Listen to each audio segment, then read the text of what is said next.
High, আমি Kelly gamer. কেমন আছো তোমরা? তো আজকের ভিডিওটা হচ্ছে আমার সেকেন্ড ওয়ার্কআউট ভিডিও, যেটা আমার একটা লম্বা চওড়া গ্যাপের পর সেকেন্ড ডে বলতে পারো তোমরা।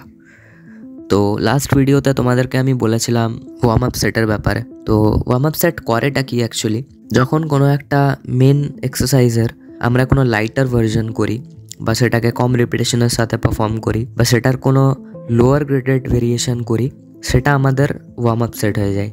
তো এটাতে হয়টা কি, আমরা আমাদের মেন যে এক্সারসাইজটা করব সেটাতে যে জয়েন্টসগুলো আমাদের মেন দরকার লাগে সেই জয়েন্টসগুলো ডাইরেক্ট হিট হয়, বাট লেস অ্যামাউন্ট অফ ডিফিকাল্টির সাথে। তো এতে কি হয়, আমাদের ওই জয়েন্ট পোর্শনগুলো, ওই মাসল গ্রুপসগুলো অ্যাক্টিভেট হয়ে যায়। মানে পার্টিকুলারলি ওই সেটটা করবার জন্য, পার্টিকুলার এক্সারসাইজটা করার জন্য ওই জয়েন্টসগুলো, আমাদের ওই মাসলসগুলো অ্যাক্টিভেট হয়।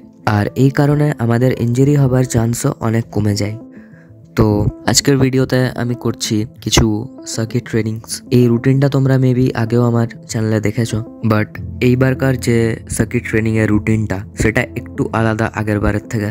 তো এইবারকে আমি পুশ পুলের একটা সার্কিট রুটিন ইউজ করছি, বাট এটাকে লেস অ্যামাউন্ট অফ টাইমে আমাকে কমপ্লিট করবার আমি চেষ্টা করছি। তো ফার্স্ট যে সেটটা আজকে আমি করেছি সার্কিট ট্রেনিংয়ের, সেটাতে 5টা পুল আর 10টা পুশ, এরকমভাবে টোটাল 3টে সেট ছিল, মানে 3টে পুল আর 3টে পুশ। তো সেটার মধ্যে ফার্স্ট সেটে আমার যে টাইমিং এসেছিল সেটা এসেছিল 69 সেকেন্ডস, তারপরেরটাতে এসেছিল 67, আর যে থার্ড সেটটা সেটাতে একদমই এনার্জি লস হয়ে গিয়েছিল। তো সেটাতে আমার যে টাইমিংটা এসেছিল সেটা এসেছিল 97 সেকেন্ডস। তো মোটামুটি 20-22 সেকেন্ডের আরও বেশি লেগে গিয়েছিল আমার থার্ড সেটটা করতে। তো বেসিক্যালি আমার প্রত্যেকটা সেটের মাঝখানে 2.5 মিনিট করে গ্যাপ থাকছে, সেই জন্য লাস্টের সেটে আমার পারফরমেন্স ডাউন হয়ে গিয়েছিল, আর সেটাই স্বাভাবিক। তো আজকের ভিডিওর জন্য এইটুকুই। আশা করছি আমি ওয়ার্ম আপ সেটের রিজনটা তোমাদেরকে ভালো করে বোঝাতে পেরেছি। ভিডিওটা ভালো লেগে থাকলে একটা লাইক করে দিও। তোমাদের সাথে আবার দেখা হবে নেক্সট ভিডিওতে।